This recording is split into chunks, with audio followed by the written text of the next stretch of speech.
നമസ്കാരം കൂട്ടുകാരെ. 2024 പുറത്തിറങ്ങിയ അതിഗംഭീര ചലച്ചിത്രം ബോഗൻവില്ല റൂത്തിന്റെ ലോകം എന്ന ലജോ ജോസിന്റെ നോവലിനെ ആസ്പദമാക്കി ലജോ ജോസും അമൽ നീരദും രചന നിർവഹിച്ച് അമൽ നീരദ് സംവിധാനം ചെയ്ത് ജ്യോതിർമയിയും കുഞ്ചാക്കോ ബോബനും പ്രൊഡ്യൂസ് ചെയ്ത് കുറച്ച് മാസങ്ങൾക്ക് മുമ്പ് പുറത്തിറങ്ങിയ ചലച്ചിത്രമാണ് ബോഗൻവില്ല. വളരെയധികം ടെക്നിക്കൽ മികവോടെ അഭിനേതാക്കളുടെ മികച്ച പ്രകടനത്തോടെ പുറത്തിറങ്ങിയ ചലച്ചിത്രം വലിയ തോതിൽ ശ്രദ്ധ നേടിയിരുന്നില്ല. രസകരമായ ചലച്ചിത്രത്തിന്റെ വിശദമായ കഥ നമുക്കൊന്ന് നോക്കിയാലോ. അന്നൊരു ദിവസം രാത്രിയിൽ ഒരപകടം സംഭവിക്കുകയാണ്. ഡോക്ടർ റോയ്സും ഭാര്യ റീത്തയും യാത്ര ചെയ്തിരുന്ന കാർ ഒരു ലോറിയുമായി കൂട്ടിയിടിച്ചു. കഥ അവിടെ നിന്ന് 8 വർഷങ്ങൾക്കപ്പുറത്തേക്ക് പോകുന്നു. അപകടത്തിൽ റോയ്സും റീത്തയും സർവൈവ് ചെയ്തിരുന്നു. റീത്ത അന്ന് തന്റെ 2 മക്കളെയും സ്കൂളിലേക്ക് അയക്കാൻ ഗേറ്റിന്റെ ഭാഗത്തേക്ക് പോവുകയാണ്. മക്കളോട് സംസാരിച്ചൊക്കെയാണ് നടത്തം. സ്കൂൾ വാനിൽ മക്കളെ കയറ്റി അയച്ചതും അവിടുത്തെ ഗേറ്റിൽ പിടിച്ച് പുറത്തേക്ക് എന്തോ മറന്ന പോലെ ഒരു നിമിഷം സ്തബ്ധയായി റീത്തു അങ്ങനെ നോക്കി നിൽക്കുന്നുണ്ട്. പാൽക്കാരൻ വന്നപ്പോഴായിരുന്നു റീത്തു സ്വബോധത്തിലേക്ക് ഉണർന്നത്. പാലും വാങ്ങി റീത്തു നേരെ വീടിനകത്തേക്ക് ചെന്നു. വല്ലാത്ത ഒരു മറവി പോലെ. മക്കള് സ്കൂളിൽ പോയോ? വേലക്കാരി രമയെ വിളിച്ച് ഉടനടി റീത്തു ചോദിച്ചു. പോയല്ലോ ചേച്ചി. ചേച്ചിയല്ലേ ഇപ്പൊ കൊണ്ടുവിട്ടത്? 10 മിനിറ്റ് മുമ്പ് രമ റീത്തുവിനോട് പറഞ്ഞു. രമയുടെ വാക്കുകളിൽ പോലും റീത്തുവിനെന്തോ വിശ്വാസക്കുറവ് പോലെ. ഒടുവിൽ കുട്ടികളുടെ മുറിയൊക്കെ കണ്ടപ്പോഴായിരുന്നു റീത്തുവിന് കുറച്ച് സമാധാനമായത് പോലും. റീത്തു മുമ്പിലേക്ക് നടന്നു. അവിടെ ഒരു ഡോറിന് പുറത്ത് റീത്തു സ്റ്റുഡിയോ എന്ന് എഴുതി വെച്ചിരുന്നു. ആ മുറിക്കകത്തേക്ക് കയറി റീത്തു ചിത്രം വരയ്ക്കുകയും തന്റെ ആർട്ട് സ്റ്റുഡിയോവായി ഉപയോഗിക്കുകയും ചെയ്യുന്ന ഒരു മുറിയായിരുന്നു അത്. അവിടെ ഉണ്ടായിരുന്ന ഒരു ഡയറി റീത്തു നോക്കിക്കണ്ടു. തായ്വേരെന്ന് എഴുതിയിരുന്ന ആ ഡയറിയിൽ ഉണ്ടായിരുന്നത് റീത്തുവിനെ പറ്റി തന്നെയുള്ള വിവരങ്ങളായിരുന്നു. നിന്റെ പേര് റീത്തു, ഭർത്താവ് ഡോക്ടർ റോയ്സ് തോമസ്, മക്കൾ എമ്മയും റയാനും, ഇൻലോസ് ആയിട്ട് നിനക്കാരുമില്ല, തറവാട് നിർമ്മൽ ഓർഫനേജ് ചെങ്ങന്നൂർ. കഴിഞ്ഞ 5 വർഷമായി നിനക്ക് സഹായത്തിനായി കൂടെയുള്ളത് രമയും രമയുടെ ഭർത്താവ് ടാക്സി ഡ്രൈവർ ബിജുവുമാണ്. നിന്റെ മനസ്സിൽ ഒരോർമ്മയും അധിക നേരം തങ്ങി നിൽക്കില്ല.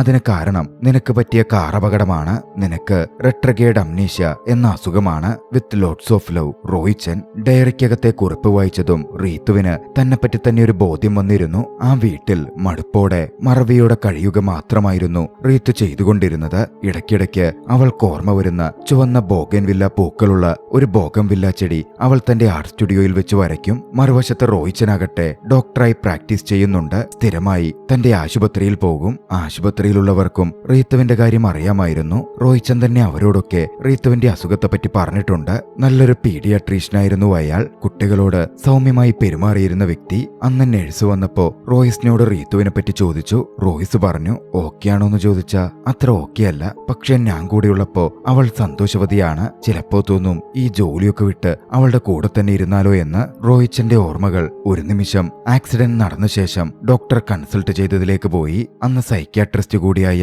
ഡോക്ടർ മനു ഫിലിപ്പ് ആയിരുന്നു റീത്തുവിന്റെ അംനീഷ്യ സാധ്യതകളെപ്പറ്റി ആദ്യം റോയ്ച്ചനെ അറിയിക്കുന്നത്. റീത്തുവിന് ഇനിയങ്ങോട്ട് ലൈഫ് ലോങ് കെയർ വേണ്ടിവരും എന്നും അന്ന് ഡോക്ടർ പറഞ്ഞിരുന്നു. മറുവശത്ത് റീത്തു ആകട്ടെ രമയ്ക്കൊപ്പം താൻ വരച്ച പുതിയ ബോഗൻവില്ല പെയിന്റിംഗ് പൊതിഞ്ഞെടുത്ത് ആർട്ട് ഗാലറിയിൽ വെക്കാനായി ഇറങ്ങി. അവർ വിളിച്ചിട്ട് ടാക്സിയുമായി ബിജു വന്നിരുന്നു. അവരൊന്നിച്ച് ആർട്ട് ഗാലറിയിൽ ചെന്നു. ബോഗൻവില്ല പെയിന്റിംഗ് 3000 രൂപയ്ക്ക് ആർട്ട് ഗാലറി ഉടമ വാങ്ങി. രമ അന്ന് പെയിന്റിങ്ങിന് കൂടുതൽ വിലയ്ക്കായി തർക്കിച്ചെങ്കിലും വിട്ടേക്കെന്ന് പറഞ്ഞ് റീത്തു രമയെ കൂട്ടിക്കൊണ്ടുവന്നു. പക്ഷേ റീത്തുവിന് അപ്പോഴും ഒരു സംശയമുണ്ടായിരുന്നു. താൻ വരയ്ക്കുന്ന ഈ ചിത്രങ്ങളൊക്കെ പൈസ കൊടുത്തു വാങ്ങുന്നത് ആരാണെന്ന്. വൈകാതെയാണത് വ്യക്തമാകുന്നത്. റീത്തുവിന്റെ എല്ലാ പെയിന്റിങ്ങുകളും പൈസ കൊടുത്ത് വാങ്ങിയിരുന്നത് റീത്തുവിന്റെ ഭർത്താവ് റോയ്ച്ചൻ തന്നെയായിരുന്നു. റോയ്ച്ചന് കുറച്ചു മാറി ഒരു ഫാം ഹൗസ് ഉണ്ട്.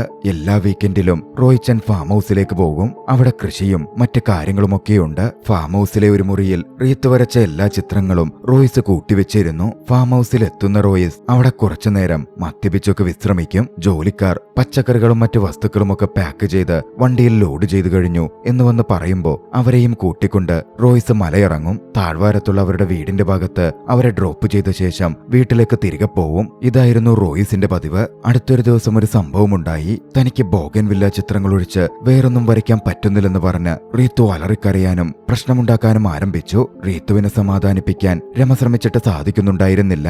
റോയ്സ് ആശുപത്രിയിൽ നിന്ന് വന്നു. റീത്തുവിനെ സമാധാനിപ്പിക്കാൻ ശ്രമിച്ചു. റീത്തുവിനെ സ്നേഹത്തോടെ കൂട്ടിക്കൊണ്ടുപോയ റോയ്സ് റീത്തുവിനെ കുളിപ്പിച്ച് ഫ്രഷാക്കിയിരുന്നു. കുളിച്ചു വരുമ്പോ റീത്തു വല്ലാതെ തുമ്മുന്നുണ്ടായിരുന്നു. ശിരസിൽ വെള്ളം കയറിയ പോലെ. എന്താ റീത്തു ഇത്? വീണ്ടും ബാത്ത് ഹബിൽ വീണോ? നിന്നോട് പറഞ്ഞിട്ടില്ലേ ബാത്ത് ഹബില് വെള്ളം നിറച്ചു വെക്കരുതെന്ന്? റോയ്സ് റീത്തുവിനെ ചെറുതായി ഒന്ന് ശകാരിച്ചു. പിന്നാലെ അയാൾ റീത്തുവിന് തലതുവർത്തി കൊടുക്കുകയും മറ്റും ചെയ്തു. റീത്തുവിന്റെ മരുന്നും എടുത്തു കൊടുത്തു. റീത്തുവിനെ ഉറങ്ങാൻ കെടുത്തിയ ശേഷം റോയ്സ് റീത്തുവിന്റെ സ്റ്റുഡിയോയിലേക്ക് ചെന്നു. രമ അവിടം ക്ലീൻ ചെയ്യുന്നുണ്ടായിരുന്നു. റീത്തുവിന്റെ ഫോൺ എടുത്ത് ഫോൺ റോയ്സ് പരിശോധിച്ചു. അതിൽ റീത്തു മുമ്പ് വരച്ച ബോഗൻവില്ല ചിത്രങ്ങളൊക്കെ ഉണ്ടായിരുന്നു. അതെല്ലാം തന്നെ പൂർണ്ണമായും റീത്തുവിന്റെ ഫോണിൽ നിന്ന് റോയ്സ് ഡിലീറ്റ് ചെയ്ത് കളഞ്ഞു. അടുത്ത ദിവസം രാത്രിയിൽ മക്കളുടെ മുറിയിൽ നിന്ന് റീത്തു റോയിച്ചന്റെ അടുത്ത് വന്നു. മക്കള് ഭാവിയിൽ ആരാവണമെന്ന ഡിസ്കഷനിലാണെന്നും എന്തായാലും അച്ഛനെ കണ്ടിട്ടാവണം, ഡോക്ടറാവണമെന്ന് അവർ ചിന്തിക്കുന്നേയില്ല എന്ന മട്ടിലും തമാശയോടെ റീത്തു റോയ്സിനോട് പറയുന്നുണ്ട്. അന്ന് രാത്രി അവർ ഇന്റിമേറ്റായി സമയം ചെലവഴിച്ചിരുന്നു. രാത്രിയുടെ മധ്യത്തിൽ പന്നിയുടെ മുരൾച്ച പോലൊന്ന് മനസ്സിലൂടെ ഓടിപ്പാന് റീത്തു ചാടി എഴുന്നേറ്റു. അവൾ സ്വപ്നം കണ്ടിരുന്നു. റോയ്സ് എഴുന്നേറ്റ് എന്താ പറ്റിയതെന്ന് തിരക്കി. താനൊരു വാർത്ത കണ്ടെന്നും ഒറ്റപ്പെട്ട വീടുകളിൽ കള്ളന്മാർ ആക്രമിക്കാൻ ശ്രമിക്കുന്നു എന്നുമുള്ള ഭയം റീത്തു പങ്കുവെച്ചു. അത്രയുള്ളൂ, പേടിക്കണ്ട, നാളെ തന്നെ CCTV ക്യാമറയും സെക്യൂരിറ്റി സിസ്റ്റം ഒക്കെ ഘടിപ്പിക്കാൻ ഞാൻ പറഞ്ഞോളാം എന്നായിരുന്നു റോയിച്ചൻ പറഞ്ഞത്. റീത്തുവിനെ ആശ്വസിപ്പിച്ച് റോയിച്ചൻ കിടത്തിയുറക്കി. പിറ്റേന്ന് മക്കളെയും കൂട്ടിക്കൊണ്ട് റീത്തുവും റോയിച്ചനും പള്ളിയിൽ പോയി. മക്കൾ സൺഡേ സ്കൂൾ കഴിയുന്നതുവരെ അവരെ കൂട്ടാൻ നിൽക്കണ്ടേ എന്ന് റീത്തു ചോദിച്ചപ്പോ ഇന്ന് വീട്ടിൽ CCTV പിടിപ്പിക്കാൻ ആള് വരുമെന്ന് പറഞ്ഞില്ലേ, ഇന്നലെ ഞാൻ പറഞ്ഞത് ഓർക്കുന്നില്ലേ എന്ന് ചോദിച്ച റോയിച്ചൻ റീത്തുവുമായി വേഗം വീട്ടിലേക്ക് പോന്നു. അന്ന് രമ ലീവായിരുന്നു. പതിവില്ലാതെ CCTV പിടിപ്പിക്കുന്നവരെ കണ്ടപ്പോ റീത്തു കുറച്ച് വല്ലാതാവുന്നുണ്ട്. CCTV കമ്പനിയുടെ കാർഡ് ആ കൂട്ടത്തിലെ ഒരു ഉദ്യോഗസ്ഥ റീത്തുവിന്റെ കയ്യിൽ കൊടുത്തിരുന്നു. അമല കുര്യൻ എന്നായിരുന്നു ആ ലേഡിയുടെ പേര്. റീത്തുവിനോട് വെള്ളമെടുക്കാൻ റോയ്സ് പറഞ്ഞപ്പോ റീത്ത് അടുക്കളയിലേക്ക് പോയി. എന്തെന്നില്ലാതെ അവൾ അസ്വസ്ഥയാവുന്നുണ്ടായിരുന്നു. കാഴ്ച മങ്ങിത്തെളിയുന്ന പോലെ CCTV കമ്പനിയിലെ ആളുകൾ അടുക്കള ഭാഗത്തേക്ക് വന്നപ്പോ അവരെ കണ്ട് റീത്തു വല്ലാതെ ഭയന്നു. ഒരു കത്തിയെടുത്ത് അവർക്ക് നേരെ ചൂണ്ടി അലറാൻ ആരംഭിച്ചു. അവരും ഭയന്നു നിന്നപ്പോ നിലവിളി കേട്ട് റോയ്സും അങ്ങോട്ടേക്ക് വന്നു. റീത്തുവിനെ അടക്കാൻ നോക്കിയിട്ട് അടങ്ങുന്നുണ്ടായിരുന്നില്ല. ഒടുവിൽ റോയ്സ് റീത്തുവിനെ അടിച്ചു വീഴ്ത്തുകയായിരുന്നു. റോയ്സിന്റെ അടികൊണ്ട് റീത്ത് ബോധരഹിതയായി താഴെ വീണു. CCTV പിടിപ്പിക്കാൻ വന്നവർ ഭയന്നിരുന്നു. റോയ്സ് അവരോട് കാര്യങ്ങൾ പറഞ്ഞവരെ സമാധാനിപ്പിച്ചു. അടികൊണ്ടുള്ള വീഴ്ചയിൽ റീത്തുവിന്റെ മുഖത്ത് ചെറിയ ചതവുപാട് വന്നിരുന്നു. റോയ്സ് അത് ട്രീറ്റ് ചെയ്തു കൊടുത്തു. വൈകാതെ CCTV ആളുകളുടെ ഫിറ്റിംഗ് പരിപാടികൾ കഴിഞ്ഞു. അവർ യാത്ര പറഞ്ഞുപോയി. അടുത്ത ദിവസം രാത്രിയിലാണ് അത് സംഭവിച്ചത്. റീത്തുവിന്റെ വീട്ടിൽ ഒരു കള്ളൻ കയറി. ഞെട്ടിയുണർന്ന റീത്തു കള്ളനാൽ പിടികൂടപ്പെട്ടു. പിറ്റേന്ന് റോയ്സ് ആശുപത്രിയിൽ പോയിരുന്നു. തന്റെ തലയിലേറ്റ ചെറിയ മുറിവ് ജൂനിയർ ഡോക്ടറെ കാണിച്ചു കൊടുത്തു. ഡ്രസ് ചെയ്താലോ എന്ന് ഡോക്ടർ ചോദിച്ചപ്പോ വേണ്ട, റീത്തു കണ്ട പേടിക്കും എന്ന് പറഞ്ഞ് റോയ്സ് ഒഴിഞ്ഞു മാറി. പോലീസിൽ കാര്യം കംപ്ലൈന്റ് ചെയ്തില്ലേ എന്ന് ഡോക്ടർ ചോദിച്ചു. കള്ളൻ അവിടെ നിന്നും മോഷ്ടിച്ചില്ല, അതുകൊണ്ടാ കംപ്ലൈന്റ് ചെയ്യാതിരുന്നത് എന്നായിരുന്നു റോയ്സിന്റെ മറുപടി. മേഡം എങ്ങനുണ്ട് എന്ന് ഡോക്ടർ ചോദിച്ചപ്പോ കുഴപ്പമൊന്നുമില്ല, കുറച്ച് പേടിച്ചിട്ടുണ്ട് എന്നായിരുന്നു റോയ്സിന്റെ മറുപടി. അന്ന് ആശുപത്രിയിൽ നിന്ന് ബിജുവിന്റെ ടാക്സിയിലായിരുന്നു റോയ്സ് മടങ്ങി വന്നത്. കാർ എവിടെയെന്ന് കാത്തുനിന്ന റീത്തു ചോദിച്ചു. കാർ സർവീസിന് കൊടുത്തു എന്നായിരുന്നു റോയ്സിന്റെ മറുപടി. അടുത്ത ദിവസം റീത്തു പതിവ് പോലെ സ്റ്റുഡിയോയിൽ വരയ്ക്കാനിരുന്നു. സൂര്യകാന്തി പൂക്കളുടെ ഒരു ഓർമ്മ റീത്തുവിന്റെ ഉള്ളിലൂടെ കടന്നു പോകുന്നുണ്ടായിരുന്നു. തന്റെ ഡയറി നോക്കിയപ്പോ വരയ്ക്കുന്ന ചിത്രങ്ങളുടെ ഫോട്ടോ എടുത്തു വെക്കണം എന്ന് റീത്തു എഴുതിയിരുന്നത് അത് വട്ടം വരച്ചിരിക്കുന്നത് റീത്തു ശ്രദ്ധിച്ചു. റീത്തുവിന് മൊത്തത്തിൽ കൺഫ്യൂഷൻ ഉണ്ടാവുന്നുണ്ടായിരുന്നു. ഫോണിൽ നോക്കിയപ്പോ അത്തരത്തിൽ ചിത്രങ്ങൾ കാണുന്നുമില്ല. റീത്തു സോഫയിൽ വന്നിരുന്നു. രമ വന്ന് റീത്തുവിന് TV ഓണാക്കി കൊടുത്ത് ചായ എടുത്ത് കൊണ്ടുവരാം എന്ന് പറഞ്ഞു പോയി. അപ്പോഴാണ് TVയിൽ ഒരു ന്യൂസ് വരുന്നത്. ചായ കാർത്തികേയൻ എന്നു പേരുള്ള final year BBA student missing ആണെന്ന വാർത്തയായിരുന്നു അത്. ആ പെൺകുട്ടിയെ കണ്ടതും റീത്തു ഞെട്ടലോടെ ആ പെൺകുട്ടിയുടെ ഫോട്ടോ നോക്കി നിൽക്കുന്നുണ്ട്.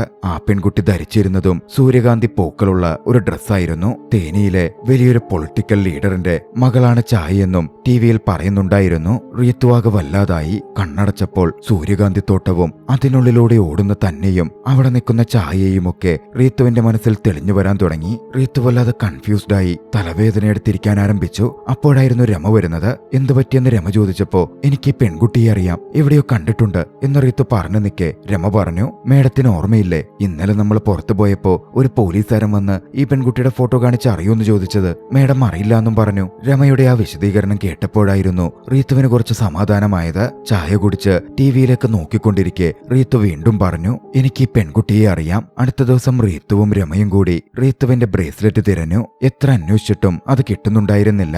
റോയ്സ് പണ്ട് റീത്തുവിന് ഗിഫ്റ്റായി കൊടുത്തതാണത്. അതുകൊണ്ട് തന്നെ റീത്തു കുറച്ച് അസ്വസ്ഥയായിരുന്നു. എന്നിരുന്നാലും ഉച്ചക്ക് ലഞ്ചിന് റോയ്സ് വന്നപ്പോഴേക്കും റീത്തു ഉഷാറായി കാണപ്പെട്ടു. റോയ്സിനെ കൊണ്ടുപോയി സർപ്രൈസ് എന്ന് പറഞ്ഞ് റീത്തു അത് കാണിച്ചു കൊടുത്തു. റീത്തു അന്ന് മറ്റു ചില ചിത്രങ്ങൾ വരച്ചിരുന്നു. സൂര്യകാന്തി പൂക്കളുടെ ചിത്രവും ഒപ്പം ഒരു മുയലിന്റെ ചിത്രവും ഒരു വവ്വാലിന്റെ ചിത്രവും. റോയ്സ് റീത്തുവിനെ അപ്രിഷ്യേറ്റ് ചെയ്യുന്നുണ്ട്. കുട്ടികളുടെ മുറിയിലേക്ക് ആ ചിത്രം വെക്കാമെന്നും റീത്തു പറയുന്നുണ്ടായിരുന്നു. വൈകിട്ട് കുട്ടികൾ വന്നപ്പോഴും സർപ്രൈസായി അവരെയും ആ ചിത്രങ്ങൾ റീത്തു കാണിച്ചു കൊടുത്തു. പിറ്റേന്ന് പുലർച്ചെ പതിവ് പോലെ കുട്ടികൾ സ്കൂളിൽ പോയി. കുട്ടികളെ അയച്ചു നിൽക്കുന്ന റീത്തുവിനെ റോയിച്ചൻ നോക്കുന്നുണ്ടായിരുന്നു. കുറച്ചു കഴിഞ്ഞപ്പോഴാണ് അവരുടെ വീട്ടിലേക്ക് ഒരു പോലീസ് ജീപ്പ് വന്നു നിൽക്കുന്നത്. അങ്ങോട്ടേക്ക് എത്തിയത് തേനി അസിസ്റ്റന്റ് കമ്മീഷണറായ ഡേവിഡ് കോശിയും കുട്ടിക്കാനം SHO സുരേഷ് രാജനുമായിരുന്നു. റീത്തുവിന്റെ ഫോട്ടോ കാണിച്ച് റീത്തുവിനെ അന്വേഷിച്ചായിരുന്നു അവർ എത്തിയത്. വല്ലാത്തൊരു സംശയദൃഷ്ടിയോടെയായിരുന്നു പോലീസ് ഓഫീസർ ഡേവിഡ് കോശി റോയ്സിനെയും റീത്തുവിനെയും വിളിച്ച് ചോദ്യം ചെയ്യാൻ ആരംഭിച്ചത്. റീത്തുവിന്റെ ഫോട്ടോ കിട്ടിയത്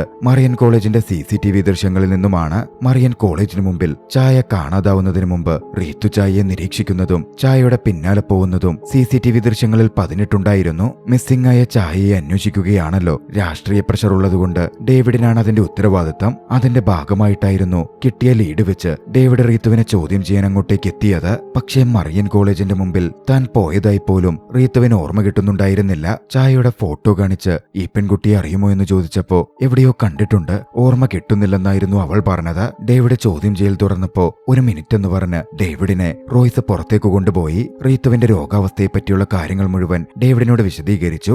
അപ്പോഴായിരുന്നു റീത്തുവിന്റെ പെരുമാറ്റത്തിൽ ഡേവിഡ് കുറച്ച് കൺവിൻസ്ഡ് ആയത്.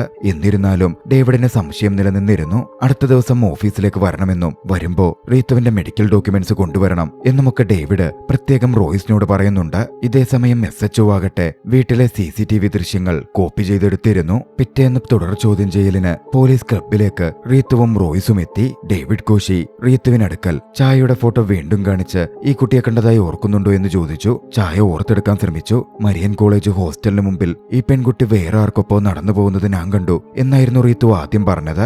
ആരുടെ കൂടെയാ നടന്നുപോയത് എന്ന് ചോദിച്ചപ്പോ റീത്തു ആലോചിക്കാൻ ശ്രമിച്ചു. ഏതോ ഒരു ലേഡിയുടെ കൂടെയാണെന്നും അത് രമയാണെന്നും റീത്തു ആലോചിച്ചെടുത്ത് പറയുകയാണ്. ആരാ രമയെന്ന് ചോദിച്ചപ്പോ തന്റെ വീട്ടുജോലിക്കാരിയാണ് എന്നും റീത്തു പറയുന്നുണ്ട്. അന്ന് ചോദ്യം ചെയ്യൽ കഴിഞ്ഞ് റീത്തുവും റോയ്സും പുറത്ത് വെയിറ്റ് ചെയ്യുമ്പോ റീത്തു പറഞ്ഞ കാര്യങ്ങളുടെ പേരിൽ റോയ്സ് റീത്തുവിനെ ശകാരിക്കുന്നുണ്ടായിരുന്നു. ഉറപ്പില്ലാത്ത കാര്യങ്ങൾ പറയരുതെന്ന് നിന്നോട് പറഞ്ഞിട്ടുള്ളതല്ലേ, നിനക്ക് തോന്നിയതങ്ങനെ പറഞ്ഞ നിന്നെ ആകെ സഹായിക്കാനുള്ളതല്ലേ രമ എന്നൊക്കെ പറഞ്ഞുകൊണ്ടായിരുന്നു അത്. പോലീസ് വിളിച്ചിട്ട് രമയും ബിജുവും പോലീസ് ക്ലബിലേക്ക് വന്നു. റീത്തു പറഞ്ഞ കാര്യങ്ങളെപ്പറ്റി ക്രോസ് ചെക്ക് ചെയ്യാൻ പോലീസ് രമയെയും ബിജുവിനെയും ചോദ്യം ചെയ്തു. പക്ഷേ താനത്തരമൊരിടത്ത് പോയിട്ടേയില്ല എന്നായിരുന്നു രമയുടെ മറുപടി. പോരാത്തതിന് അന്ന് ബിജുവിന്റെ ഒരു ബന്ധുവിന്റെ കല്യാണത്തിന് തങ്ങൾ തൃശൂർ ഭാഗത്ത് പോയിരിക്കുകയായിരുന്നു എന്നും രമ വ്യക്തമാക്കുന്നുണ്ട്. ബിജുവിന്റെയും മൊഴി അത് തന്നെയായിരുന്നു. പോലീസ് കുറച്ച് കൺഫ്യൂസ്ഡ് ആയി. പിന്നാലെയായിരുന്നു റോയ്സിനെ ചോദ്യം ചെയ്യാൻ വിളിപ്പിച്ചത്. തനിക്കറിയാവുന്ന പോലെ കാര്യങ്ങൾ റോയ്സ് വിശദീകരിച്ചു കൊടുത്തു. രമയുടെ മെഡിക്കൽ ഡോക്യുമെന്റ്സ് ആദ്യമേ കൊടുത്ത റോയ്സ് കാര്യങ്ങൾ പറഞ്ഞു. ആ ആക്സിഡന്റിന് ശേഷം അവളുടെ പെരുമാറ്റവും ഓർമ്മയും സംസാരമൊക്കെ കുറച്ച് പ്രശ്നത്തിലാണ്. രമ 4 കൊല്ലം മുമ്പ് അവൾക്കൊരു സഹായത്തിനായി വന്നു തുടങ്ങിയത്. രമയും ബിജുവിനെയും മറ്റു ചിലരെയും അവൾക്ക് വലിയ ബുദ്ധിമുട്ടില്ലാതെ തിരിച്ചറിയാൻ പറ്റും. സ്ഥിരമായി കാണാത്ത ആളുകളെ അവൾ പെട്ടെന്ന് മറന്നുപോവുകയും ചെയ്യും. പിന്നെ ചില കാര്യങ്ങൾ ഓർത്തെടുത്ത് കിട്ടിയില്ലെങ്കിൽ അവളെ സാറ്റിസ്ഫൈ ചെയ്യുന്ന ഉത്തരങ്ങള് അവൾ സ്വയം ഉണ്ടാക്കും. എനിക്കറിയാവുന്നിടത്തോളം ഇവിടെ നിങ്ങളോട് പറഞ്ഞ രമയുടെ കാര്യത്തിലും അത്തരത്തിലായിരിക്കും സംഭവിച്ചിട്ടുണ്ടാവുക. ACP ഡേവിഡ് ചോദിച്ചു. നിങ്ങളുടെ വീട്ടിൽ കള്ളം കയറിയിരുന്നോ? എന്നിട്ടെന്താ അത് റിപ്പോർട്ട് ചെയ്യാതിരുന്നേ? CCTV ദൃശ്യങ്ങളിലുണ്ടല്ലോ. അത് അവിടെ നിന്നൊന്നും മോഷണം പോയിട്ടുണ്ടായിരുന്നില്ല, അതുകൊണ്ട് റിപ്പോർട്ട് ചെയ്യാതിരുന്നേ. ഡോക്ടർ, ഞാൻ പറഞ്ഞല്ലോ ഈ മിസ്സിംഗ് കേസുമായി ബന്ധപ്പെട്ട് ഞങ്ങൾക്ക് വലിയ പൊളിറ്റിക്കൽ പ്രഷർ ഉണ്ട്. പോലീസിന് ആകെയുള്ള ലീഡ് ഈ ചായ എന്ന പെൺകുട്ടിയെ നിങ്ങളുടെ ഭാര്യ ഫോളോ ചെയ്യുന്നതിന്റെ CCTV ദൃശ്യങ്ങൾ മാത്രമാണ്. മാത്രമല്ല നിങ്ങളുടെ വൈഫ് പറയുന്ന കാര്യങ്ങളിൽ ഞങ്ങൾ പൂർണ്ണമായും കൺവിൻസ്ഡ് ആണ്. ഒന്നും അങ്ങനെ തള്ളിക്കളയാൻ പറ്റില്ലല്ലോ. എന്തായാലും നിങ്ങളുടെ ഭാര്യയെ ഒരു ക്രിമിനോളജിസ്റ്റിന്റെ സഹായത്തോടെ ക്വസ്റ്റ്യൻ ചെയ്യുന്നതിലും പരിഗണിക്കുന്നതിലും പ്രശ്നമൊന്നുമില്ലല്ലോ. അവരുടെ രോഗത്തെ മുൻനിർത്തി തന്നെ അത്തരത്തിൽ ചെയ്യാം. ഡേവിഡ് കോശിയുടെ ആ ചോദ്യം റോയ്സ് മനസ്സില്ലാ മനസ്സോടെ സമ്മതിച്ചു. നിങ്ങൾക്ക് അവളുടെ രോഗത്തെപ്പറ്റി നന്നായിട്ട് അറിയാത്തതുകൊണ്ട് എന്ന് റോയ്സ് കൂട്ടിച്ചേർത്തിരുന്നു. ഇന്ന് തന്നെ ക്രിമിനോളജിസ്റ്റുമായുള്ള ഇന്റർഗേഷൻ നടത്തുകയാണോ? റോയ്സ് ചോദിച്ചു. വേണ്ട, നാളെ മതി. നാളെ രാവിലെ കൃത്യം 10 മണിക്ക് നിങ്ങൾ ഇവിടെ ഉണ്ടാകണം. കുട്ടികളെ സ്കൂളിൽ നിന്ന് വരാറായി വീട്ടിലാരൂല എന്ന് പറഞ്ഞ നിങ്ങളുടെ ഭാര്യ ബഹളം കൂട്ടിയതുകൊണ്ട് മാത്രമോ ഇപ്പൊ പോവാൻ സമ്മതിക്കുന്നേ? ഡേവിഡ് കുറച്ച് ഗൗരവത്തോടെ പറഞ്ഞു. താങ്ക് യു സാർ എന്ന് പറഞ്ഞ് റോയ്സ് പോവാൻ എഴുന്നേറ്റു. ഡോറിനടുത്തേക്ക് നടന്ന റോയ്സ് ഒരു നിമിഷം തിരിഞ്ഞു നിന്ന് ഡേവിഡിനോടായി പറഞ്ഞു. സാർ, ഒരു കാര്യം കൂടി പറയാനുണ്ട്. ഞങ്ങൾക്ക് കുട്ടികളില്ല, അത് അവളുടെ ഒരു ഹാലൂസിനേഷൻ മാത്രമാണ്. റോയ്സിന്റെ ആ മറുപടി അക്ഷരാർത്ഥത്തിൽ പോലീസിനെ ഞെട്ടിക്കുന്നതായിരുന്നു. അന്ന് രാത്രിയിൽ ഡേവിഡ് SHOയോട് സംസാരിച്ചു. ആ ഭാഗത്ത് ടൂറിസ്റ്റുകളായി വന്ന് മിസ്സിംഗ് ആയ പെൺകുട്ടികളുടെ ലിസ്റ്റ് എടുക്കാൻ ആവശ്യപ്പെട്ടു. പിന്നാലെ കുട്ടിക്കാനത്ത് ഹാപ്പി ഹെൽത്ത് സെന്റർ എന്ന പേരിൽ ഒരു ക്ലിനിക്ക് നടത്തുന്ന സൈക്കോളജിസ്റ്റും ക്രിമിനോളജിസ്റ്റുമായ മീര യശോധരയെ റീത്തുവിനെ ചോദ്യം ചെയ്യാൻ വിളിച്ചു വരുത്തണം എന്നും ഡേവിഡ് പറഞ്ഞു. തന്റെ പരിചയക്കാരിയാണെന്നും മുമ്പൊരു കേസിൽ സഹായിച്ചിട്ടുണ്ട് എന്നും ഡേവിഡ് കൂട്ടിച്ചേർക്കുന്നുണ്ട്. അടുത്ത ദിവസം മീര യശോധരയുടെ സാന്നിധ്യത്തിൽ റീത്തുവിനെ ചോദ്യം ചെയ്യാൻ തുടങ്ങി. റീത്തുവിന്റെ ഫോണിലെ വോയിസ് ക്ലിപ്പുകൾ മീര യശോധര പരിശോധിച്ചു.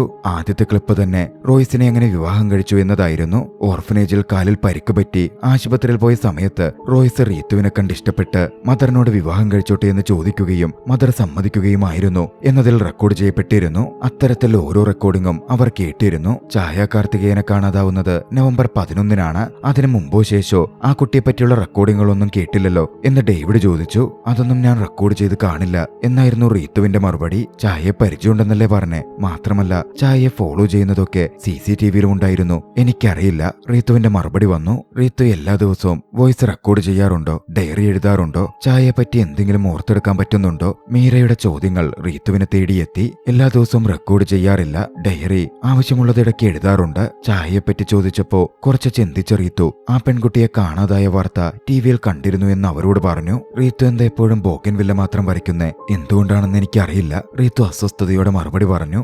എന്തിനാ റീത്തു ഒരുപാട് തവണ ആ ഹോസ്റ്റലിന് മുമ്പിൽ പോയത്? ഞാൻ അതിന് ഒരുപാട് തവണ പോയിട്ടുണ്ടോ? പോയിട്ടുണ്ട്, കൃത്യമായി പറഞ്ഞാൽ 7 തവണ. ഡേവിഡ് ദൃശ്യങ്ങൾ കാണിച്ച് വ്യക്തമാക്കി.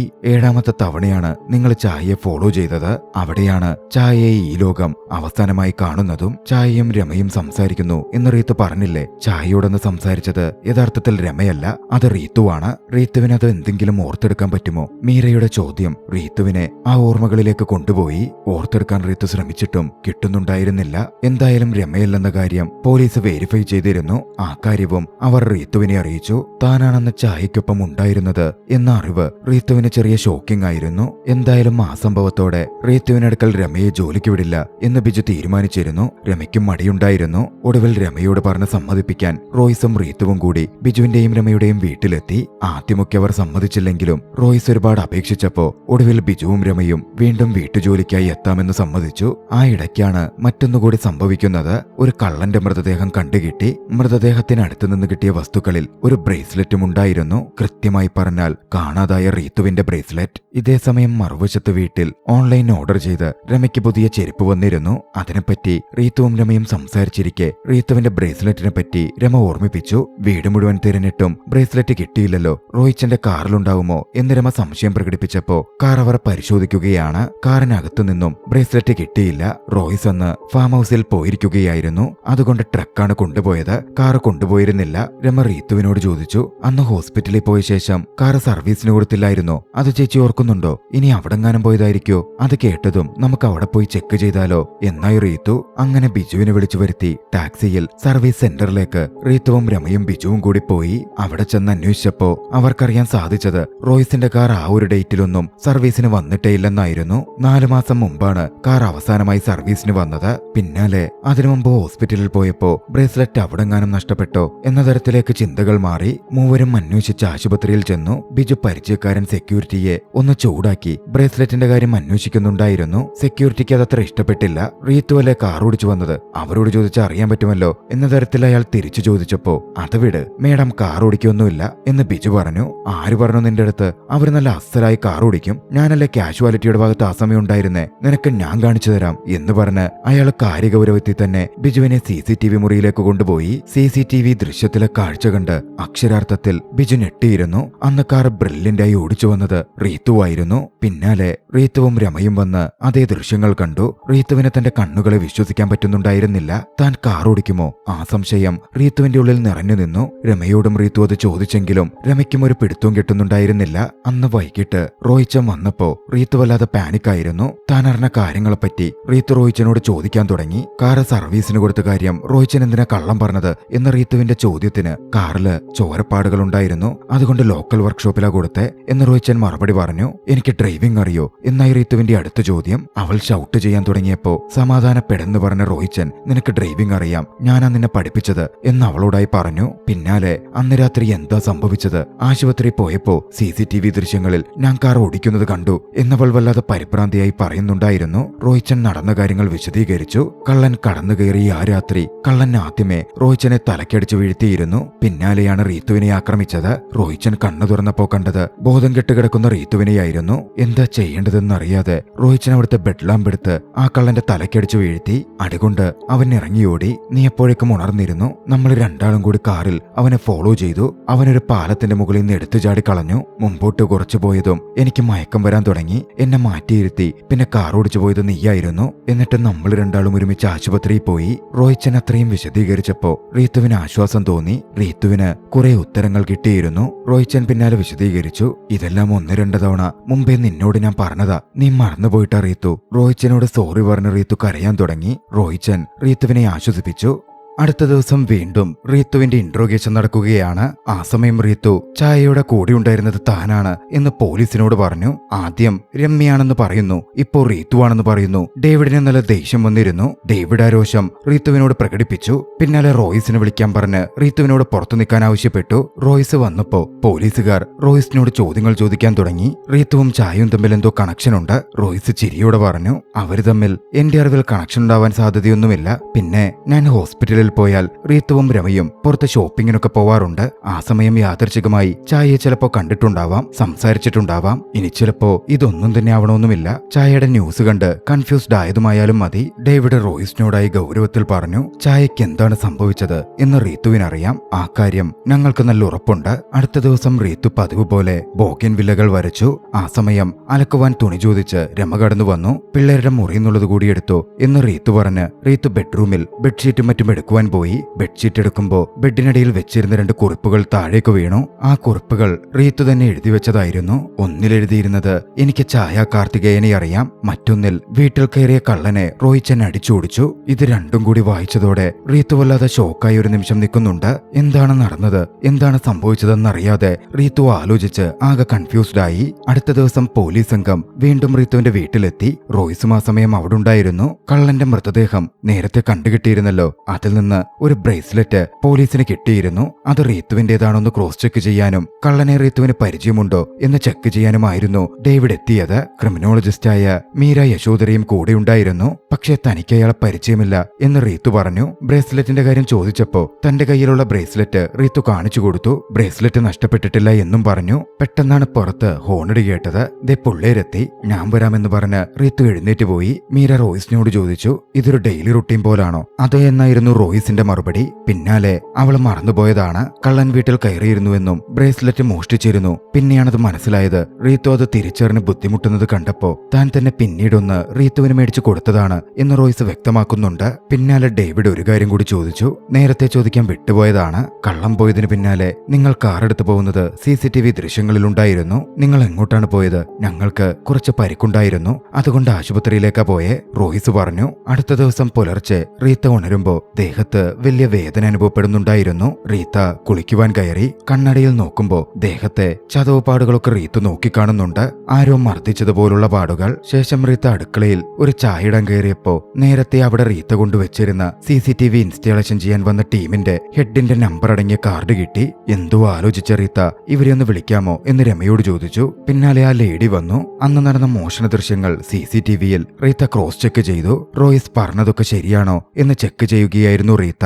അതൊക്കെ ശരിയാണ് എന്ന് റീത്തയ്ക്ക് ബോധ്യപ്പെടുകയും ചെയ്തു. അന്ന് രാത്രിയിൽ റീത്ത കുളിച്ചു വരുമ്പോ ബാത്ടബിൽ മുങ്ങിപ്പോയി വീണ്ടും തുമ്മുന്നുണ്ടായിരുന്നു. പതിവ് പോലെ റോയിസ് റീത്തയെ അതിന്റെ പേരിൽ ശകാരിച്ചു. അടുത്തൊരു ദിവസം വീണ്ടും അന്വേഷണത്തിന്റെ ഭാഗമായി പോലീസ് റീത്തുവിനെ വിളിപ്പിച്ചു. ഇതിനു മുമ്പ് അവിടത്തെ മിസ്സിംഗ് ആയ അതുപോലുള്ള കുറച്ച് പെൺകുട്ടികളുടെ ഫോട്ടോസ് റീത്തുവിന്റെ മുമ്പിലേക്ക് വെച്ചു. ചായ, തൃഷിക, ജെനിഫർ. ഓഗസ്റ്റ് 19 തൃഷിക കാണാതായി. സെപ്റ്റംബർ 28 ജെനിഫറും. ഇവരെ കണ്ടിട്ടുണ്ടോ എന്ന് റീത്തുവിനോട് ഡേവിഡ് ചോദിച്ചു. ഇല്ലെന്നായിരുന്നു റീത്തുവിന്റെ മറുപടി. പിന്നാലെ റീത്തുവിനെ പുറത്തു നിർത്തി ഡേവിഡ് റോയിസിനോട് ഒരു കാര്യം ചോദിച്ചു. റീത്തുവിന്റെ കണ്ടീഷൻ മോശമാകുമ്പോ ചികിത്സയ്ക്ക് വേണ്ടി ഒരു സൈക്യാട്രിക് സെന്ററിൽ കൊണ്ടുപോകുമെന്ന് പറഞ്ഞില്ലേ, ഒരു മനു ഫിലിപ്പിന്റെ അടുത്ത്, അതെവിടെയാണ്? റോയിസ് തന്നെ ഡോക്ടർ മനു ഫിലിപ്പിന്റെ അഡ്രസ് കൊടുത്തു. ആ ഇടത്തേക്ക് ഡേവിഡും മീരയും പുറപ്പെട്ടു ചെന്നു. മനുവുമായി അവർ സംസാരിക്കുന്നുണ്ട്. അവിടെത്തുമ്പോ റീത്തു താമസിക്കുന്ന മുറിയും മീര നോക്കിക്കണ്ടു. ആ മുറിയുടെ ജനലിനപ്പുറം ബോഗൻ വില്ലകൾ നിറഞ്ഞു നിന്നിരുന്നു. ഡേവിഡും മീരയും പിന്നാലെ ഡോക്ടറുടെ അടുക്കൽ കാണാതായ പെൺകുട്ടികളെ പറ്റി തിരക്കി. ന്യൂസിൽ കണ്ടിട്ടുണ്ടെന്നല്ലാതെ ഇവരെയൊന്നും കണ്ടിട്ടില്ലെന്ന് ഡോക്ടർ പറഞ്ഞു. ഡോക്ടർ റീത്തുവിനെ ഹിപ്നോട്ടൈസ് ചെയ്തിട്ടുണ്ടോ എന്ന് ചോദിച്ചപ്പോ പ്രശ്നം സിവിയർ ആണെങ്കിൽ മാത്രം 1-2 തവണ ചെയ്തിട്ടുണ്ട് എന്നായിരുന്നു ഡോക്ടറുടെ മറുപടി. ഇതേസമയം റീത്തുവിന് തന്നെ ചുറ്റിപ്പറ്റി എന്തൊക്കെയോ നടക്കുന്നു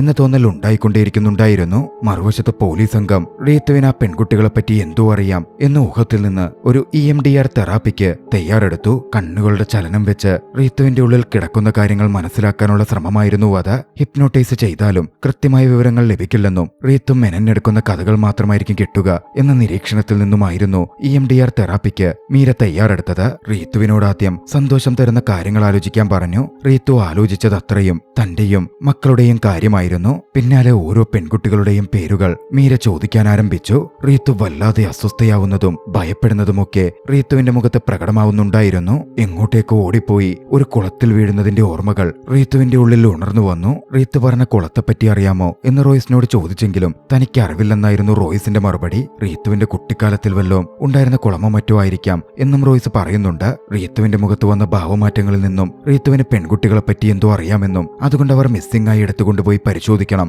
എന്നും മീര പറഞ്ഞപ്പോ റോയ്സ് അത് സമ്മതിച്ചു. പിന്നാലെ പോലീസ് സംഘത്തിനൊപ്പം ഓരോ പെൺകുട്ടിയും അവസാനമായി കാണപ്പെട്ടെടുത്ത് പോയി റീത്തുവുമായി എത്തിയവർ പരിശോധന നടത്തി. റീത്തുവിന് വല്ലതും ഓർമ്മ വരുന്നുണ്ടോ എന്ന് ചോദിച്ചു. പക്ഷേ റീത്തുവിന് ഒന്നും ഓർമ്മയുണ്ടായിരുന്നില്ല. പിന്നെയാണ് മീര റീത്തുവിന്റെ പെയിന്റിങ്ങുകൾ വിൽക്കുന്ന ആർട്ട് ഗാലറിയിലേക്ക് പോകുന്നത്. റീത്തുവിന്റെ പെയിന്റിങ്ങുകൾ വാങ്ങുന്നത് ആരാണ് എന്ന് മീര അന്വേഷിച്ചു. ഭയപ്പെട്ട ആർട്ട് ഗാലറി ഉടമ അത് വാങ്ങുന്നത് റോയ്സ് തന്നെയാണെന്നും 4000 രൂപ റോയ്സ് തരും, 3000 രൂപ റീത്തുവിന് കൊടുക്കാനും പറയും, 1000 എനിക്കും കിട്ടും എന്നും ആ ആർട്ട് ഗാലറി ഉടമ പറയുന്നുണ്ട്. എന്തെങ്കിലും പ്രശ്നമുണ്ടോ എന്ന് ചോദിച്ചപ്പോ ഇല്ലെന്ന് മീര മറുപടി പറഞ്ഞു. മീരയ്ക്ക് ചില സംശയങ്ങൾ തോന്നുന്നുണ്ടായിരുന്നു. ഡോക്ടർ റോയ്സ് ഫാം ഹൗസിലാണുള്ളത് എന്നറിഞ്ഞ മീര നേരെ ഫാം ഹൗസിലേക്ക് പുറപ്പെട്ടു. അവിടെ എത്തി അവൾ റോയ്സിനെ കണ്ടു. റോയ്സിനോട് പെയിന്റിങ്ങുകളുടെ കാര്യം ചോദിച്ചു. ആർട്ട് ഗാലറി ഉടമയുമായി താനുണ്ടാക്കിയ ഡീലിനെ പറ്റിയും 4000 കൊടുത്ത് പെയിന്റിംഗ് വാങ്ങുന്ന കാര്യവുമൊക്കെ റോയ്സ് സത്യസന്ധമായി തന്നെ പറയുന്നുണ്ട്. പിന്നാലെ റീത്ത് വരച്ച ബോഗൻവില്ല പൂക്കളുടെ പെയിന്റിങ്ങുകൾ സൂക്ഷിച്ചു വെച്ചിരുന്നത് റോയ്സ് മീരയ്ക്ക് കാണിച്ചു കൊടുത്തു. ശേഷം ഇരുവരും സംസാരിക്കുമ്പോ ആ ഫാം ഹൗസ് റോയ്സിന്റെയാണോ എന്ന് മീര ചോദിച്ചു. എന്റെ വല്യപ്പച്ചൻ എനിക്ക് എഴുതി തന്നതാണ് എന്നായിരുന്നു അഭിമാനത്തോടെയുള്ള റോയ്സിന്റെ മറുപടി. പിന്നാലെ റോയ്സ് ഒരു കാര്യം കൂടി പറഞ്ഞു. സാധാരണ ഏതൊരു കുട്ടിയുടെയും ഹീറോ സ്വന്തം അച്ഛനായിരിക്കും, പക്ഷേ എനിക്കതെന്റെ വല്യപ്പച്ചനായിരുന്നു. രാത്രി ഇവിടെ തങ്ങാറുണ്ടോ? ഇല്ല. അറിയാലോ റീത്തുവിന്റെ കാര്യം. പെട്ടെന്നാണ് ഫാം ഹൗസിൽ ജനലുകൾക്കപ്പുറം നിൽക്കുന്ന ചുവന്ന ബോഗൻവില്ല പൂക്കൾ മീര ശ്രദ്ധിക്കുന്നത്. റീത്ത് വരയ്ക്കാറുള്ള അതേ പൂക്കൾ. ഇതല്ലേ റീത്ത് വരയ്ക്കുന്നത്? മീര ചോദിച്ചു. ആവാം, അവൾക്കൊരു ബോഗൻവില്ല ഫിക്സേഷൻ ഉണ്ട്. കല്യാണം കഴിഞ്ഞ സമയത്ത് ഇടയ്ക്ക് ഞങ്ങൾ ഇവിടെ വരുമായിരുന്നു. ഇപ്പൊ അതൊക്കെ പെയിന്റിംഗ് മാത്രമായി. പെട്ടെന്നാണ് ഒരു അലർച്ച മീര കേൾക്കുന്നത്. ഞെട്ടിയവൾ എന്താ ശബ്ദം, ഇവിടെ പന്നികളുണ്ടോ എന്ന് ചോദിച്ചു. റോയ്സ് ഒരു നിമിഷം മീരയെ നോക്കി, പിന്നെ പറഞ്ഞു, പന്നികൾ മാത്രമല്ല ആടും കോഴിയും ഒക്കെയുണ്ട്. എന്തോ വല്ലാതെ ഒരു ശരികേട് തോന്നിയ മീര പിന്നെ കാണാമെന്ന് പറഞ്ഞ് വേഗം വീട്ടിൽ നിന്നിറങ്ങി ഡ്രൈവ് ചെയ്ത് തിരികെ പോരുകയാണ്. അന്ന് രാത്രിയിൽ എവിടെയോ പുറത്തുപോയ ശേഷം റോയ്സും റീത്തുവും തിരികെ വീട്ടിൽ വന്നുറങ്ങി. പുലർച്ചെ എഴുന്നേറ്റപ്പോ റോയ്സ് കട്ടിലിനടിയിലുള്ള റീത്തുവിന്റെ കുറിപ്പുകൾ നോക്കി. കുറിപ്പിലൊന്നിൽ ബാറ്റ്മാൻ ലോഗോയും റാബിറ്റിന്റെ ഫോട്ടോയും സൂര്യകാന്തി പൂക്കളും വരച്ച് മീരയെ ഏൽപ്പിച്ചിരുന്നു എന്നെഴുതിയിരുന്നു. മറ്റൊന്നിൽ ഡിസംബർ 6 മീര ഇന്ന് കാണാൻ വന്നിരുന്നു, നാളെ ഫാം ഹൗസിൽ ഒന്നിച്ച് പോവാമെന്ന് പറഞ്ഞു എന്നും കുറിച്ചിരുന്നു. മറ്റൊരു കുറിപ്പിൽ ഞങ്ങൾക്ക് കുട്ടികളില്ലെന്ന് മീര പറഞ്ഞു എന്നായിരുന്നു എഴുതിയിരുന്നത്. അതൊക്കെ വായിച്ചതും റോയ്സിന്റെ മുഖമൊന്ന് മാറുന്നുണ്ട്. അതിൽ കുട്ടികളുടെ കുറിപ്പ് മാത്രം മാറ്റി മറ്റു 2 കുറിപ്പുകളും റോയ്സ് യഥാസ്ഥാനത്ത് വെച്ചു. ശേഷം എഴുന്നേറ്റ റീത്തു ആ കുറിപ്പ് കയ്യിൽ കെട്ടി നോക്കിയിരുന്നു. പെട്ടെന്ന് പന്നിയുടെ അലർച്ചയും ഛർദ്ദിക്കാൻ വരലുമൊക്കെ റീത്തുവിന് വന്നു. ഓർമ്മയ്ക്കിടയിൽ എവിടെയോ റീത്തുവും മീരയും കുളത്തിലെ വെള്ളത്തിൽ വീണ് കഷ്ടപ്പെടുന്ന പോലെയുമൊക്കെ റീത്തുവിന് തോന്നിയിരുന്നു. തിരികെ വന്ന റീത്തു മീരയെ വിളിക്കാൻ നോക്കിയെങ്കിലും കോൾ കണക്ട് ചെയ്ത് കിട്ടുന്നുണ്ടായിരുന്നില്ല.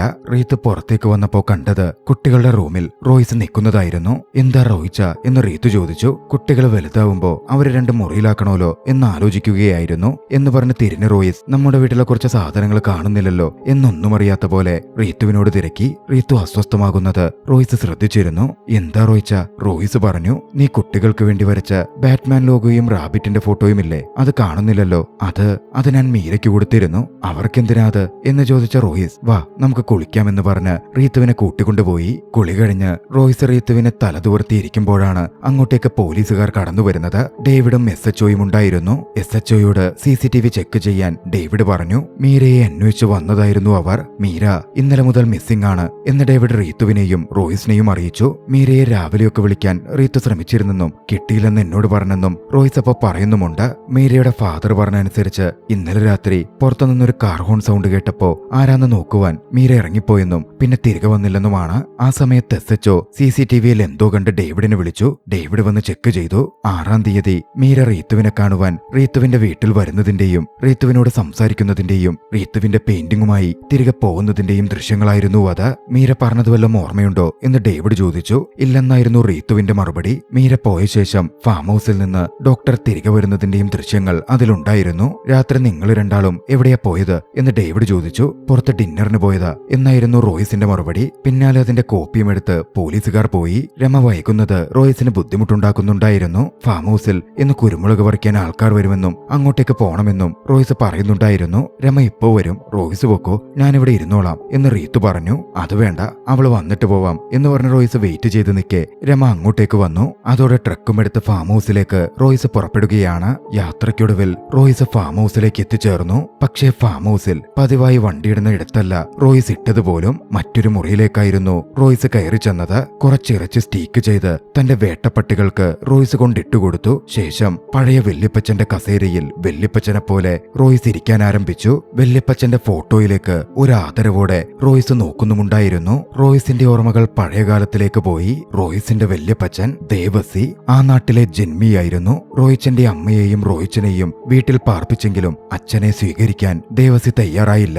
ദേവസിയുടെ കീഴിലായിരുന്നു ദേവസിയെ കണ്ട് റോയ്ച്ചൻ വളർന്നു വന്നത്. നാട്ടുപ്രമാണിയും കാർക്കശ്യക്കാരനുമായ ദേവസി പെൺവിഷയത്തിൽ വീക്ക്നെസ് ഉള്ള വ്യക്തിയായിരുന്നു. അവിടുത്തെ പണിക്കാരുടെ ഓരോ നാട്ടുത്സവങ്ങളിലും പ്രമാണിയായി ദേവസിയുണ്ടാകും. ദേവസിക്ക് കാണിക്കുന്ന പോലെ പെൺകുട്ടികൾ കാഴ്ചവെക്കപ്പെടും. ദേവസി അവരോട് ചെയ്യുന്ന ക്രൂരതകളൊക്കെ കുട്ടിക്കാലം മുതലേ റോയ്സ് കണ്ടു വളർന്നിരുന്നു. ഒരു രാത്രിയിൽ അത്തരത്തിൽ കാഴ്ചവെക്കപ്പെട്ട പെൺകുട്ടി കൊല്ലപ്പെട്ടു. കാര്യസ്ഥന്റെ സഹായത്തോടെ അവളെ വലിച്ചിഴച്ച് കൊണ്ടുപോയി വെട്ടിനുറുക്കി പന്നിക്കിട്ടുകൊടുക്കുന്നതും കുട്ടിയായ റോയ്സ് തന്റെ കൺമുമ്പിൽ കണ്ടു. ദേവസിക്ക് കാര്യസ്ഥന്റെ ഭാര്യയുമായും അവിഹിത ബന്ധമുണ്ടായിരുന്നു. കാര്യസ്ഥനെ വാടക വിരിക്കാൻ പറഞ്ഞുവിട്ട് ദേവസി അയാളുടെ ഭാര്യയുമായി ശയിക്കുന്നത് പൊട്ടിയ കണ്ണാടിച്ചില്ലിനുള്ളിലൂടെ റോയ്സ് നോക്കിക്കണ്ടു. റോയ്സ് അങ്ങനെ നോക്കുന്നത് ആ സ്ത്രീയും കണ്ടിരുന്നു. പിന്നീട് ഒരു ദിവസം രാത്രിയിൽ റോയ്സിനെ തന്റെ കൂടെ ശയിക്കുവാൻ ആ സ്ത്രീ കൂട്ടിക്കൊണ്ടുപോയി. റോയ്സിന്റെ ഉള്ളിലെ വല്യപ്പച്ചനോടുള്ള ആരാധനയ്ക്കൊപ്പം പെണ്ണുങ്ങളോടുള്ള താല്പര്യവും വർദ്ധിച്ചു വരുന്നത് അങ്ങനായിരുന്നു. ആലോചനയിൽ നിന്നുണർന്ന റോയ്സ് വല്യപ്പച്ചന്റെ ഊന്നുവടിയുമെടുത്ത്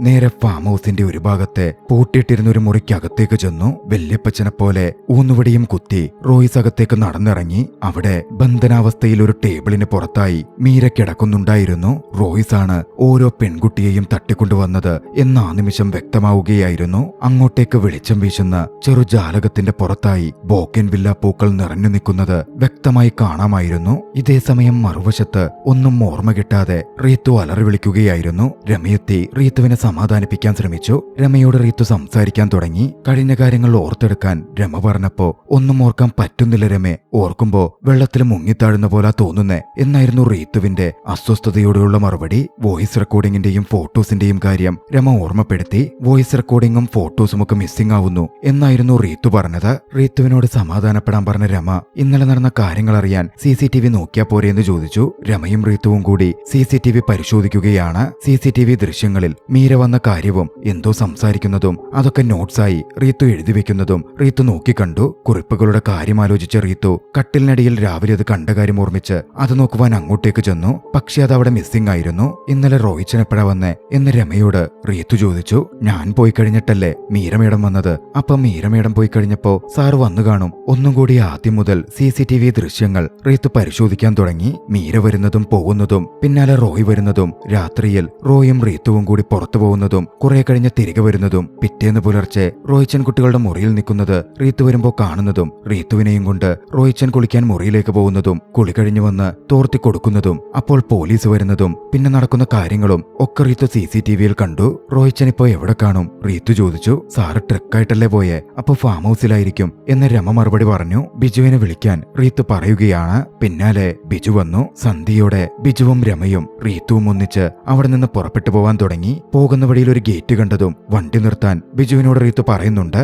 അതാണ് മീരയുടെ വീടെന്നും റീത്തു പറയുന്നുണ്ടായിരുന്നു. റീത്തു ഗേറ്റിൽ പിടിച്ചു നിന്നു. താൻ അകത്ത് പോയി നോക്കിയിട്ട് വരാം എന്ന് പറഞ്ഞ രമ അകത്തേക്ക് പോയി. റീത്തുവിന്റെ ഉള്ളിലൂടെ ഓർമ്മയുടെ ഏതോ അംശങ്ങളൊക്കെ കടന്നു പോവാൻ ആരംഭിച്ചു. തനിക്കെതിരെ മീര നടന്നു വരുന്ന പോലെ തലേന്നത്തെ ഓർമ്മകൾ റീത്തുവിന്റെ ഉള്ളിൽ ഓടി വന്നു. രമ തിരികെ വന്ന് ചേച്ചി മീര മേഡം ഏതോ കാറിന്റെ ഹോണടി കേട്ട് നോക്കാൻ പോയെന്ന അവരുടെ അച്ഛൻ പറഞ്ഞത് എന്ന് രമ പറഞ്ഞു. റീത്തു കൺമുമ്പിൽ കണ്ടത് മീരയായിരുന്നു. ഇന്നലെ തന്നോട് അതുപോലെ മീര സംസാരിച്ച പോലെ റീത്തുവിന് തോന്നിക്കൊണ്ടിരുന്നു. റീത്തു പെട്ടെന്ന് തിരിഞ്ഞു നോക്കി. പിന്നിൽ നിൽക്കുന്ന ബിജുവിനെ റോയ്സിനെ പോലായിരുന്നു റീത്തുവിന് തോന്നിയത്. പിന്നാലെ മൂവരും ഫാം ഹൗസിലേക്ക് പുറപ്പെട്ടു. ഇതേ സമയം റോയ്സ് ആകട്ടെ മീരയെ വകവരുത്താനുള്ള ശ്രമത്തിലായിരുന്നു. ഫാം ഹൗസിലേക്ക് വണ്ടി കയറിയതും പട്ടി കുരയ്ക്കുന്ന ശബ്ദം റോയ്സ് കേട്ടു. വേഗം മാമുറി പൂട്ടി പുറത്തു വന്ന റോയ്സ് വേട്ടപ്പട്ടികളെ തുറന്നുവിട്ടു. പിന്നാലെ വീടിന്റെ പിന്നിലൂടെ അകത്തു കടന്ന് വാതിലിൽ മുട്ടുകയായിരുന്ന റീത്തുവിനും രമയ്ക്കും മുമ്പിലേക്കെത്തി. ഒന്നും അറിയാത്ത പോലെ എന്തു പറ്റിയെന്ന് ചോദിച്ചു. റീത്തു പറഞ്ഞു, റോയിച്ച മീരയെ കാണാനില്ലെന്നാ പറയുന്നേ, മീര മിസ്സിംഗ് ആണെന്ന്.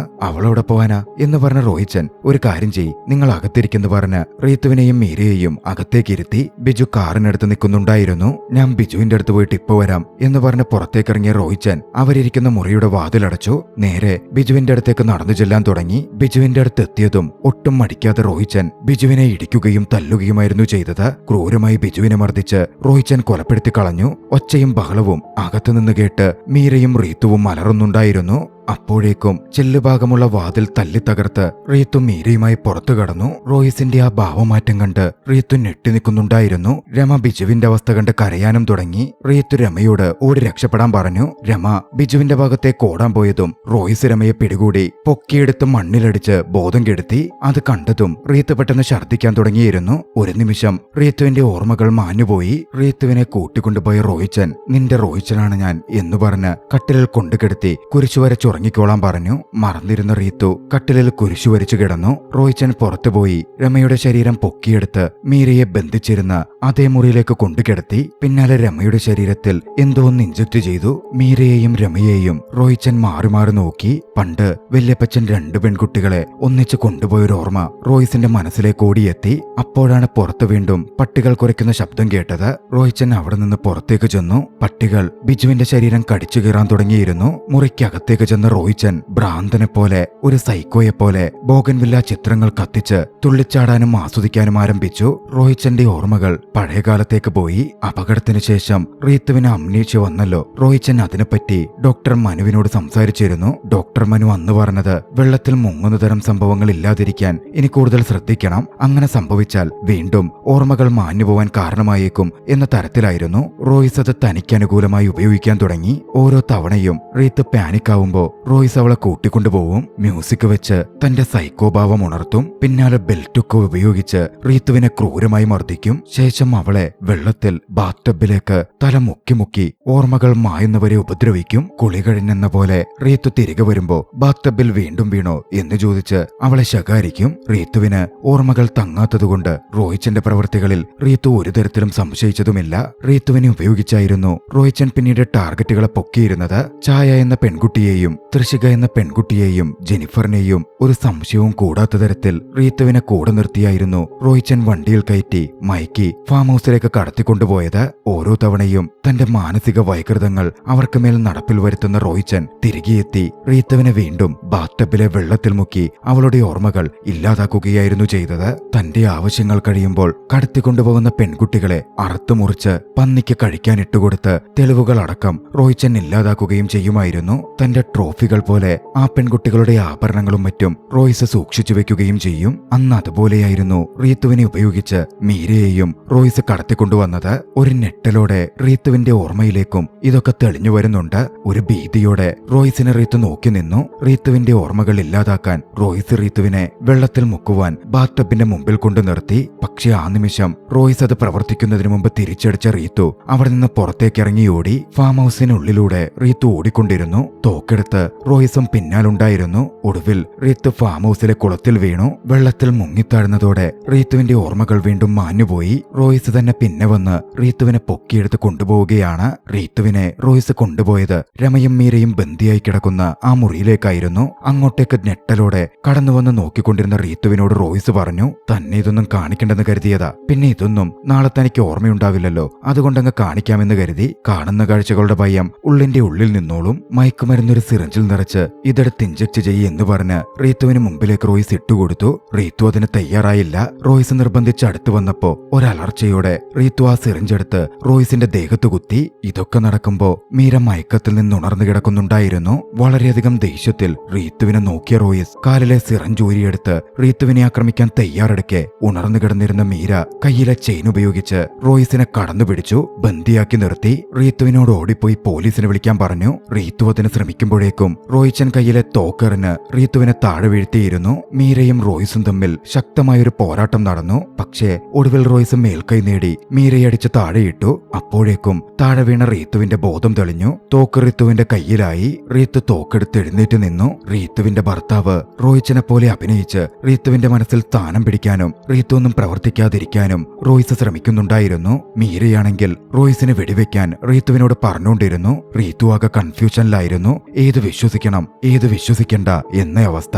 റീത്തുവിനെ കൺവിൻസ് ചെയ്യിക്കാൻ റോയ്സ് ശ്രമിച്ചുകൊണ്ടിരിക്കുന്നുണ്ടായിരുന്നു. മീര ഒരു സൈക്കോവാണെന്നും നിന്നെയും നമ്മളുടെ കുടുംബത്തെയും ഇല്ലാതാക്കാനും മക്കളെ കൊല്ലാനുമാണ് മീര വന്നത് എന്നും റോയ്സ് പറയുന്നുണ്ടായിരുന്നു. പെട്ടെന്ന് റീത്തുവിന് ആ ഓർമ്മ വന്നു. റീത്തുവിന് കുട്ടികളില്ല എന്ന് മീര പറഞ്ഞ കാര്യങ്ങളുടെ ഓർമ്മ. റീത്ത് പിന്നെ ഒട്ടും മടിച്ചില്ല. എനിക്ക് മക്കളില്ല റോയ്സെ എന്ന് പറഞ്ഞ് റോയ്സിനെ റീത്തു വെടിവെച്ചു. അപ്പോഴേക്കും ഉണർന്നിരുന്ന രമയാകട്ടെ ഒരു കസേരയെടുത്ത് റോയ്സിനെ തലക്കടിച്ചു വീഴ്ത്തി. പിന്നാലെ അങ്ങോട്ടേക്ക് പോലീസ് സംഘം എത്തിച്ചേർന്നിരുന്നു. റീത്തുവും മീരയും രമയും സുരക്ഷിതമായി രക്ഷപ്പെട്ടു. കുറച്ചു നാളുകൾ കഴിഞ്ഞ് മീര തന്റെ കണ്ടെത്തലുകൾ വിശദീകരിച്ചു. റോയ്സിന്റെ ഫാമിൽ പോയ സമയത്ത് അവിടുത്തെ സാഹചര്യങ്ങൾ കൊണ്ട് മീരയ്ക്ക് ചില സംശയങ്ങൾ തോന്നിയിരുന്നു. പിന്നെയാണ് മീര റീത്തു വരച്ച ചിത്രങ്ങൾ വെച്ച് കാണാതായ പെൺകുട്ടികളുമായി കണക്ട് ചെയ്ത് ചിന്തിക്കാൻ ആരംഭിച്ചത്. റീത്തു വരച്ച ബാറ്റ്മാൻ ലോഗോയും മുയലിന്റെ ചിത്രവും സൂര്യകാന്തി പൂക്കളുടെ ചിത്രവുമെല്ലാം കാണാതായ പെൺകുട്ടികളുടെ വസ്ത്രത്തിലുള്ളതായിരുന്നു. മാത്രമല്ല ഫാം ഹൗസിലെ ജനാല തുറക്കുമ്പോൾ കാണുന്ന ബോഗൻ വില്ലകളാണ് റീത്തു എപ്പോഴും വരയ്ക്കാറുമുള്ളത്. അന്ന് രാത്രി തിരികെ എത്തി ഒക്കെ മനസ്സിലാക്കി ഫാം ഹൗസ് റെയ്ഡ് ചെയ്യണം എന്ന് ഡേവിഡിനോട് പറയാനിരിക്കുകയായിരുന്നു. വീടിന് പുറത്ത്